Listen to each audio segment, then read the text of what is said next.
ఏ శుభకార్యానికైనా శుభారంభం అన్నయ్య పోవడం అనేది దానంత పెద్ద లోటు ఇంకొకటి లేదు. మ్యూజిక్ ఫీల్డ్లోకి రానన్నయ్య అంటే నా వారసులు ఉండద్దారా నెక్స్ట్ జనరేషన్లో అన్నాడు. అంటే ఆయన వెళ్ళిపోయి నన్ను వారసుని చేస్తాడు అని అనుకోలే. టీవీ పెట్టామంటే ఒక బాధ, పెడితే ఇంకా ఆమె ఏడుస్తూనే ఉంటుంది అని వినిపించకపోతే నాకు వినపడట్లేదు వాడి వాయిస్ అని అదొక బాధ. బాధ అనిపించిందా? ఏదైతే మ్యూజిక్ నేర్చుకున్న ఆ ఇన్స్ట్రుమెంట్స్ కూడా అన్నయ్య గుర్తుగా ఇంటికి తెచ్చుకోలేకపోయాను వాటి మీద చాలా చాలా. అప్పుడు కాదు, ఇప్పటికీ ఆ బాధ ఉంటుంది. ఆయన 1 month మాసికం చేస్తామా, మాసికం చేయడానికి ఫోటో పెట్టడానికి ఫోటో లేదు.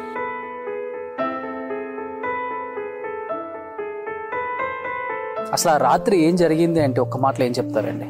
ఆ ఒక్క రాత్రే కదండి మమ్మల్ని. ఒక్కటే అండి, నార్మల్ డెత్ అయితే పోస్ట్ మార్టం చేయించడానికి ఎందుకు అడ్డుగా నిలిచారు? Hi, welcome to Suman TV. నేను మీ రోషన్. సో చెప్పుకున్నట్లుగానే చక్రి గారు ఫ్యామిలీ దగ్గరకు వచ్చాం ప్రజెంట్. చక్రి గారు ఫ్యామిలీ అనగానే మనకు ముందుగా గుర్తొచ్చేది వాళ్ళ బ్రదర్ మహిత్ నారాయణ. ఇప్పుడు ప్రజెంట్ మ్యూజిక్ కంపోజర్గా ఇండస్ట్రీలో ఉన్నారు. సో మహిత్ గారు నమస్కారం అండి. నమస్తే. ఎలా ఉన్నారు? సో అన్నయ్యని మిమ్మల్ని ఇద్దరిని ఒకేలాగా చూసినట్టుంటుంది అనమాట. ఆ ఫేస్ కానీ మ్యూజిక్ ఉన్నంతకాలం చక్రి గారు ఉంటారు. అది దానికి ప్రతిరూపమే ఈ సినిమాల్లో కనపడే ప్రతి మ్యూజిక్, ఆయన చేసిన మ్యూజిక్. ఇప్పుడు ప్రెజెంట్ అసలు ఏంటి ఫ్యామిలీ పొజిషన్ ఏంటి? మీరేం చేస్తున్నారు వృత్తిపరంగా? నేను అన్నయ్య ఉండగానే నా మ్యూజిక్ డైరెక్షన్ కెరీర్ స్టార్ట్ చేయించారు అన్నయ్య. సో ఆయన ఉండగానే లవ్ యూ బంగారం మూవీ చేశాను. ఆ తర్వాత నేను రకం, రామప్ప అండ్ పరారి, రెడ్డి గారి ఇంట్లో రౌడీజం, ఒక తమిళ్ మూవీ, ఒక కన్నడ మూవీ, ఇవన్నీ అంటే ఇప్పుడు రిలీజ్కి ఉన్నాయి. సో ఇండస్ట్రీలోనే ఉన్నాను నేను కూడాను. మ్యూజిక్ డైరెక్టర్గా అందరికీ తెలిసిన విషయమే. ఇంకా మ్యూజిక్ తప్ప నాకు వేరే అవగేషన్ లేదు. అంటే పొద్దున్న లేస్తే నా మ్యూజికే నా పని. సో నా ఫుల్ టైం మ్యూజిక్ కోసమే కేటాయిస్తాను, మూవీస్ కోసమే వర్క్ చేస్తాను. అన్నయ్య ఉన్నప్పటి నుంచి ఆయన సినిమాలకు వర్క్ చేస్తుంటారా, లేకపోతే మీరు అప్పటి నుంచి మీరు ఓన్గా సినిమాలు చేసేవాళ్ళ? నా ఓన్ కంపోజిషన్స్ ఉండేది. అన్నయ్య వర్క్ కొంతవరకు చూసేది.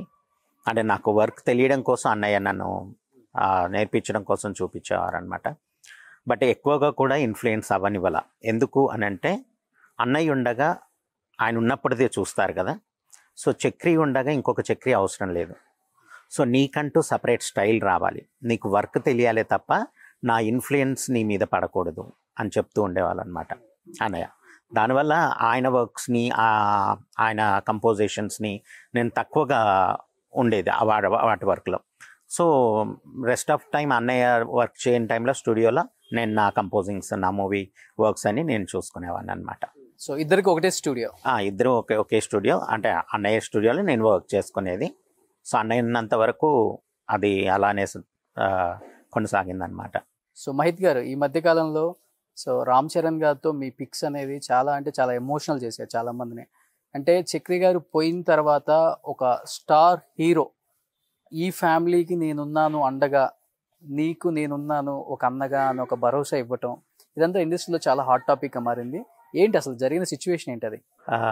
యాక్చువల్లీ రెడ్డి గారి ఇంట్లో రౌడీజం ఒక song release and Ram Charan గారి బర్త్డే కోసమని నేను ఒక స్పెషల్ సాంగ్ చేశాను. ఆ సాంగ్ రిలీజ్ అనమాట. సో సాంగ్ రిలీజ్ వచ్చేసి వారి బర్త్డే సెలబ్రేషన్స్ శిల్పకళా వేదికలో జరుగుతున్నాయి, దాంట్లో జరగాలి. సో బిఫోర్ దట్ ఆయన ఆ సాంగ్ని చూసారనమాట. ఓకే. సో ఆ సాంగ్ విన్నాక ఆయన చూపించిన అభిమానం, అంటే సాంగ్ వినకముందే నేను ఎప్పుడైతే ఆయన ఉన్న స్టేజ్ మీదకి నేను ఎంటర్ అవుతున్నానో ఆయన రిసీవింగ్ అదంతా అసలు అంటే ఒకటి, నాకు చిన్న ప్రపంచం, నా అన్నయ్య, నా చుట్టూ ఉన్న ప్రపంచం తప్ప నేను బయట ప్రపంచానికి నేను ఎక్కువగా వెళ్ళలేదు, నాకు తెలియదు కూడా. సో మన ఇంటికి వచ్చే హీరోలు, మన చుట్టూ ఉన్న డైరెక్టర్స్, మన చుట్టూ ఉన్న ప్రొడ్యూసర్స్, మనతో వర్క్ చేసిన వీళ్ళని చూడడం తప్ప రామ్ చరణ్ గారిని కానీ వీళ్ళని తక్కువగా చూశాను. నేను విన్నాను కానీ, కాకపోతే వాళ్ళ మనస్తత్వం ఏంటి, ఎలాంటిది అనేది విన్నాను. బట్ ఆ విన్నదాన్నే నాకు ఆ సాంగ్ చేయాలనిపించే సాంగ్ చేసింది. ఏది రామ్ చరణ్ గారి మీద. సో రామ్ చరణ్ గారి సాంగ్ చేసినప్పుడు నేను ఏదైతే ఫీల్ అయ్యానో ఆ ఫీల్ అయిందంతా అక్కడ ఆయన ఆ, నన్ను రిసీవ్ చేసుకోవడంలో ఎవ్రీథింగ్ కనిపించింది నాకు. ఆ కనిపించినప్పుడు పడ్డ ఆనందమో అది దుఃఖమో తెలియదు నాకు. ఎన్నో సంవత్సరాల తర్వాత అన్నయ్య పోయినాక ఎన్నో సంవత్సరాలు ఎదురు చూశాను, ఎవరన్నా అంటే వస్తారేమో, ఎవరన్నా పలకరిస్తారేమో, అంటే ఆత్మీయంగా దగ్గర తీస్తారేమో అని. అంటే చేయలేదు అని నేను వాళ్ళని బ్లేమ్ చేయడం కాదు, బట్ అందరూ ఎవరి వాళ్ళ బిజీలోనో ఏదో ఉండి రాలేకపోయారో ఏంటో తెలియదు. బట్ ఈ అకేషన్లో ఆయన నా మీద చూపించిన అభిమానం, ప్రేమకి మాత్రం నేను అది జన్మ జన్మ గుర్తుపెట్టుకుంటాను. గుర్తుపెట్టుకోవడమే కాదు, నాట్ ఓన్లీ అంటే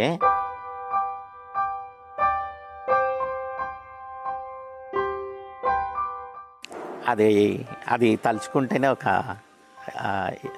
ఒక పులకరింపండి.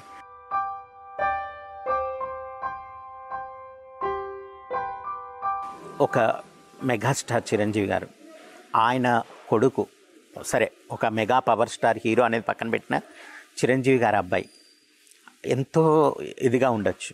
ఆయన నేను స్టేజ్ మీదకి రాగానే ఆయన నా లెవెల్కి అలా బెండ్ అయ్యి నాతో మాట్లాడాల్సిన అవసరం లేదు.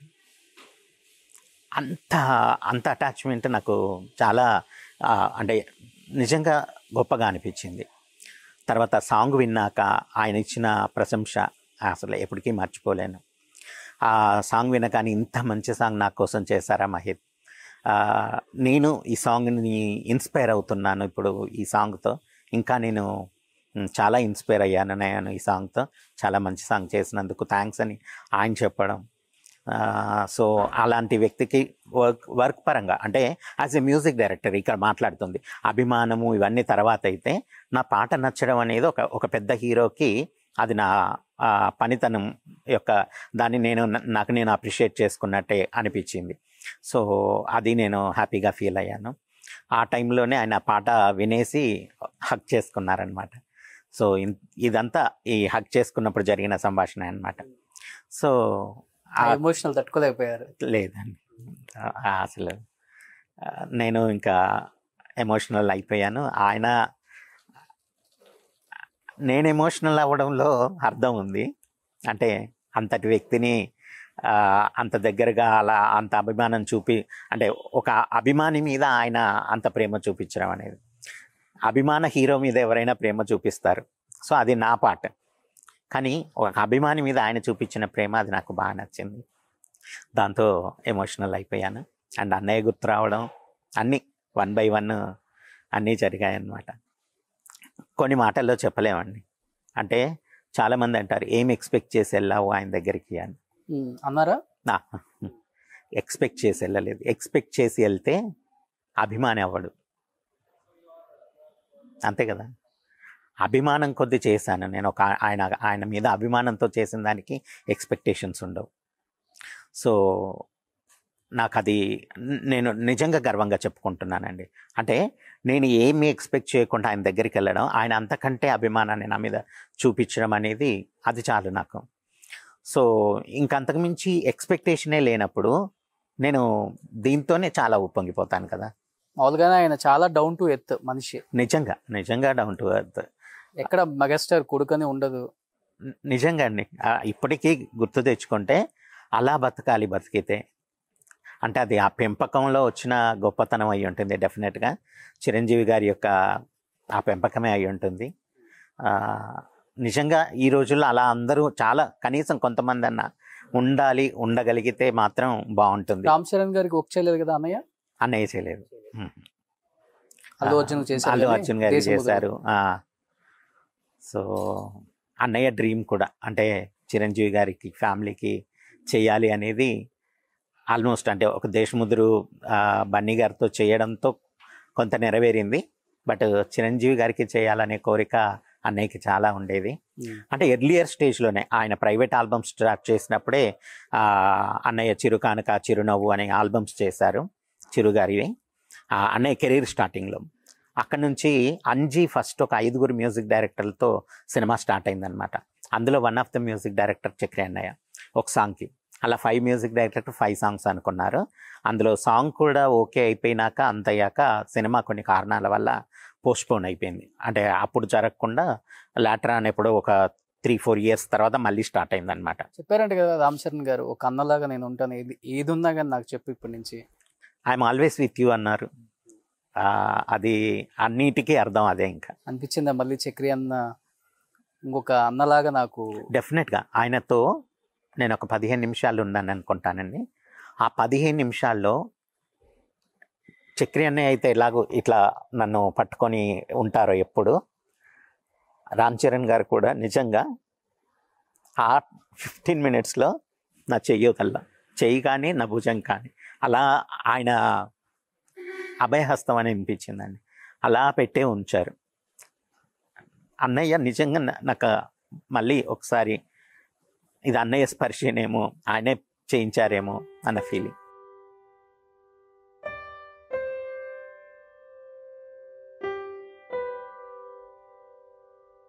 అన్నయ్యని తలుచుకున్న ప్రతిసారి ఇది తప్పదు, బట్ చాలా కంట్రోల్ చేసుకుంటున్నాను. దానికి తోడు రామ్ చరణ్ గారిని ఇద్దరిని గుర్తు చేశారు కదా. ఫైనాన్షియల్గా కానీ, అమ్మ పరిస్థితి కానీ, ఫ్యామిలీ పరిస్థితి కానీ, మీ పరిస్థితి కానీ, ఎందుకంటే మీ గురించి తెలిసిన విషయమే, మీరు కష్టపడితేనే ఇల్లు అనేది జరగాలి. ఉన్న ఏకైక పిల్లర్ మీరు. ఒకప్పుడు అన్నయ్య ఏకైక పిల్లర్ ఫ్యామిలీ మొత్తానికి కూడా. మనం ఒక్క అడుగు ముందుకెళ్తున్నామంటే ఏ విధంగా ఆలోచించకుండా వెనక తోసే వాళ్ళు కూడా ఎక్కువ మంది ఉన్నారు. ఇలాంటి ఒక ఇండస్ట్రీలో ఇప్పుడు మీరు ఈదుతూ ఫ్యామిలీని, at the same time sisters, మంచి చెడు ఉంటుంది, ఇవన్నీ ఎలా నెట్టుకొస్తున్నారు మహిత్ గారు? అన్నయ్య పోవడం అనేది దానంత పెద్ద లోటు ఇంకొకటి లేదు. ఫినాన్షియల్స్ మ్యాటర్స్ అంటారా, అదే ఆయన పోయిన లోటు కింద ఇవన్నీ చాలా చిన్నవి అయిపోయాయి. దట్టు నాన్నగారు ఆయన అంటే టీచర్గా వర్క్ చేస్తూ మమ్మల్ని అందరినీ ఒక క్రమశిక్షణలో పెంచారు. అంటే ఉన్ననాడు ఎంజాయ్ చేయడం ఓకే, అది అర్థం చేయించారు. లేనప్పుడు ఎలా ఉండాలో కూడా అది కూడా చూపించారు. ప్లస్ లేనప్పుడు దాచుకోవడం కూడా ఎలానో చెప్పారు మాకు. కానీ దాచుకున్నది కూడా ఈరోజు లేకుండా పోయింది, అది వేరే విషయము. సో కాబట్టి నా దృష్టిలో కూడా ప్రయాణం అనేది ఒక డెస్టినీ చేరడానికి, అంటే ఆటోలో వెళ్ళామా, సైకిల్ మీద వెళ్ళామా, ఆడి కార్లో వెళ్ళామా, ఎట్లా వెళ్ళినా కూడా అక్కడికి వెళ్తాం. కాకపోతే మీరు అన్నారే శ్రమ, ఆ శ్రమ అనేది డెఫినెట్గా ఉంటుంది. సో ఆ శ్రమను తీసుకుంటున్నాను. సమ్టైమ్స్ కష్టంగా, భారంగా కూడా ఉంటుంది. అయినా కూడా భరిస్తూ డెస్టినీ రీచ్ అవ్వాలి అన్న ఒకే గోల్. ఆ డెస్టినీ రీచ్ అవ్వడం కూడా ఇండస్ట్రీలోనే ఉండాలి. ఎందుకు అంటే అన్నయ్య తన వారసునిగా నన్ను ఆయన కోరుకున్న అదనమాట. ఎందుకంటే నేను మ్యూజిక్ ఫీల్డ్లోకి రానన్నయ్య అంటే నా వారసులు ఉండద్దారా నెక్స్ట్ జనరేషన్లో అన్నాడు. కానీ ఇట్లాంటి వారసత్వం అనుకోలేదండి నేనైతే నిజంగా. అంటే ఆయన వెళ్ళిపోయి నన్ను వారసుని చేస్తాడు అని అనుకోలేదు. సో అలాంటి వారసత్వం ఇచ్చినప్పుడు నేను ఎంతైనా కష్టపడాలి, నేను ఏదైనా సాధించాలి. సో అది సాధించాలంటే నేను ధైర్యంగా ఉండాలి. సో ఆ ధైర్యంగా ఉండడం కోసం నా జర్నీని మొదలెట్టాను. ఇంకా ఫ్యామిలీ విషయం అంటారా, అమ్మ తను ఇంకా అంటే ఈ జీవితానికి ఆమె కోలుకోరు. ఇంకా నేనేదో బయటకు వచ్చి వర్క్లో ఉన్నా, ఏది చేసినా ఏదో కాసేపన్నా ఇదిగా ఉంటామేమో, కానీ ఈ జీవితంలో అమ్మ అయితే ఇంకా అది డైజెస్ట్ చేసుకోలేదు, తను మారలేదు. ఈవెన్ ఒక ఇంటర్వ్యూ కూడా అమ్మ ఫోటో దగ్గరే కూర్చుంటారంట పొద్దున్న లేవగానే ఒక 2-3 అవర్స్. అది ఒకటి. ఆయన పాటలు వస్తే పెడితే, మాకు టీవీ పెట్టామంటే ఒక బాధ, పెడితే ఇంకా ఆమె ఏడుస్తూనే ఉంటుంది. అని వినిపించకపోతే నాకు వినపడట్లేదు వాడి వాయిస్ అని అదొక బాధ. సో మా బాధలు తక్కువండి నిజంగా. అమ్మ బాధతో పోల్చుకుంటే అసలు మేము నథింగ్. అన్ని బాధలు పడుతూ మళ్ళీ ఫినాన్షియల్గా ఓ స్టేజ్ చూసి ఈరోజు మళ్ళీ అన్ని కష్టాల్ని చూడాల్సిన ఒక స్టేజ్ చూసి మళ్ళీ ఇప్పుడు ఫినాన్షియల్గా కష్టపడాలంటే నిజంగా ఇలా ఉన్న వాళ్ళు ఇలా వస్తే ఎవరికైనా కష్టంగానే ఉంటుంది. ఎప్పుడు 4 పని వాళ్ళు, పెద్ద ఇల్లు, అందరూ ఎవరు వచ్చినా ఎంతో రాజవైభవంగా ఉండే ఇల్లు అన్నమాట అన్నయ్య ఉన్నప్పుడు. అలాంటిది ఇప్పుడు నేను అమ్మ అంటే సిస్టర్స్ అందరు వస్తుంటారు వెళ్తుంటారు, అది వేరే విషయం. కానీ అసలు ఆ వైభవం పోయింది. దట్టు మనతో వచ్చిందంటే రెంట్లు కట్టుకోవాలి, అన్నీ చూసుకోవాలి. So at the same time ఇప్పుడున్న సిచ్యువేషన్కి అంతమంది పన్నోళ్ళని కానీ డ్రైవర్లను కానీ ఎవరిని మెయింటైన్ చేయలేని ఫినాన్షియల్ సిచ్యువేషన్స్ అవన్నీ అన్నీ అయ్యి ఉండొచ్చు, ఏవైనా ఫేస్ చేస్తున్నాం. సో ఆ బాధలతో పాటు ఆమెకి మానసిక బాధ. సో ఇన్ని తట్టుకోవడం అనేది ఆ ఏజ్లో అమ్మకి నిజంగా చాలా పెద్ద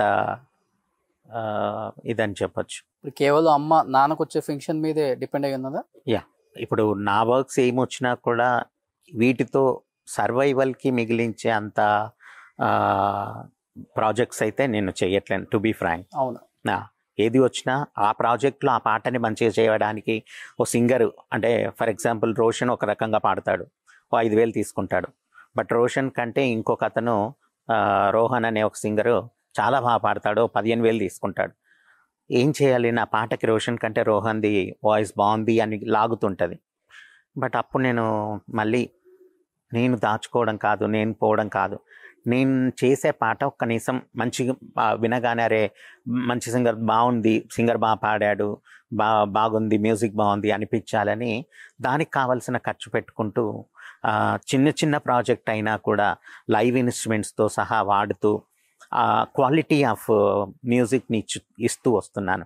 బట్ లక్ అంటారో ఫెయిట్ అంటారో అది కూడా ఉండాలి.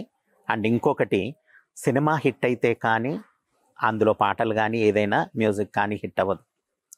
సో అలా కొంత నడుస్తుంది. ఇప్పుడు ఈ విషయానికి వచ్చి ఇలా మాట్లాడితే కొంతమంది అంటారు, ఇప్పుడు ఒక్కొక్క సాంగ్ హిట్ అయితేనే సినిమాకి పేరు వస్తుందని కదా, అలా కూడా ఉంది కదా అని. సో దానికి కూడా నేను ఒకటే చెప్తాను, అది ఎవరు పాడుతున్నారు, ఎవరు రాస్తున్నారు, ఎవరు వర్క్ చేస్తున్నారు, ఇవన్నిటి మీద కూడా డిపెండ్ అయ్యి ఉంటుంది. మనకిచ్చే బడ్జెట్స్ మీద కూడా డిపెండ్ అయ్యి ఉంటుంది. ఏది ఒక సినిమాకు ఒక 5-10 లక్షలు ఇచ్చిన సినిమాలో ఒక పాట, అంత హిట్ పాట ఉన్న సినిమా చూపించండి నాకు. నేను ఎవరన్నా అడిగితే నేను అదే చెప్తానండి. ఓ సిద్ శ్రీరామో, ఓ పెద్ద సింగరో, ఇంకెవరో, లేకపోతే పెద్ద రైటరో రాసిన పాటలు తప్పితే, అది చిన్న సినిమా అయినా పెద్ద సినిమా అయినా వాటికే ఇప్పుడు మార్కెట్ ఉంది. ఆడియో కంపెనీకి మనం ఎంత మంచి పాటలు చేసి తీసుకొని వెళ్ళినా సిద్ శ్రీరామ్ పాడాడా అంటారు. తప్పు కాదు, ఎవరి మార్కెట్ వాళ్ళు చూసుకుంటున్నారు. నేను ఎవరిని ఇక్కడ తప్పు పట్టట్లేను, ఇది చేయట్లేను. అలా మార్కెట్కి తగ్గట్టుగా వెళ్దాము అని అంటే మన బడ్జెట్స్ ఇది ఉండదు. సో ఇన్ని రకాల ఇబ్బందుల్ని ఎదుర్కొంటూ ముందుకెళ్ళాలి. అంటే ఇప్పుడున్న పొజిషన్ బట్టి మీరు మా మ్యూజిక్ కూడా మంచిగా కంపోజ్ చేసి మంచిగా పాడిస్తేనే మీకంటూ ఒక నేమ్ ఉంటుంది బయట. దానికి కూడా మంచి ఇన్స్ట్రుమెంట్స్ ఉండాలి, ఇప్పుడున్న లేటెస్ట్ సిస్టమ్ కావాలి, అన్నీ కావాలి. అన్నయ్య చనిపోయే ముందే మీకు ఒక మ్యూజిక్ స్టూడియో ఏర్పాటు చేశారు, మీకు ఇచ్చారు, దాంట్లో కంపోజ్ చేస్తున్నారు అని చెప్పి బయట ఎక్కువ మాట్లాడారు. అంటే దాంట్లో చేస్తున్నారా, నిజంగా ఇచ్చారా లేదా, లేకపోతే మీరు ఎట్లా ఇప్పుడు పొజిషన్ ఏంటి? అంటే యాక్చువల్గా అన్నయ్య ఉన్న స్టూడియోలో నేను వాడుకునేదని ముందు కూడా చెప్పాను కదా. సో అన్నయ్య పోయిన తర్వాత ఓన్ స్టూడియో, అది ఓన్ స్టూడియో అంటే ఓన్ సెటప్. సో రెంటెడ్ హౌస్లో అన్నయ్య ఆఫీసు, అది రెంటెడ్ హౌస్. సో ప్రచారం ఏంటంటే అది కూడా ప్రచారం అనే చెప్పచ్చు. స్టూడియో మహిత్కి ఇచ్చేశారు. అంటే స్టూడియో అనగానే ఒక 10 కోట్లు 20 కోట్లు పెట్టిన స్టూడియో అది మహిత్కి వచ్చేసింది. తను హ్యాపీగా వర్క్ చేసుకుంటాడు. నిజంగా అలా ఉన్నా నేను హ్యాపీగా వర్క్ చేసుకునేవాడినండి. అది కాదు, ఒక రెంటెడ్ హౌస్లో ఉన్న ఒక సెటప్, ఆ సెటప్ని కూడా మొత్తం తీసుకెళ్ళిపోయి ఓన్లీ లాక్ చేసి దాన్ని బిల్డింగ్ని ఎవరు తీసుకెళ్లారో తెలియదు. సో లాక్ చేసి ఆ సోఫాలు అవి బయట పెట్టి తగలపెట్టి, అవి స్టూడియో సోఫాలు, ఆ స్టూడియోని కూడా నేనే తగలబెట్టానని కేసు పెట్టారు. ఓకే. సో ఇన్ని జరిగినప్పుడు ఇది ఎందుకు, నేను పాతవి తవ్వడం నాకు ఇష్టం లేదు, మాట్లాడడం ఇష్టం లేదండి. స్టూడియో అడిగారు, స్టూడియో ఉంది అన్న భ్రమలో చాలామంది అన్నారు, మీరు తీసుకొచ్చారు కాబట్టి చెప్తున్నాను. అది జరిగిన విషయం. సో ఆ స్టూడియో లేకపోతే నేను ఆగిపోలేదు. ఎందుకంటే నాకు అన్నయ్య విద్యనిచ్చారు, ఆ విద్యతో ముందుకెళ్ళాను. సో ఎక్విప్మెంటు, స్టూడియోసు, ఆస్తులు ఇవి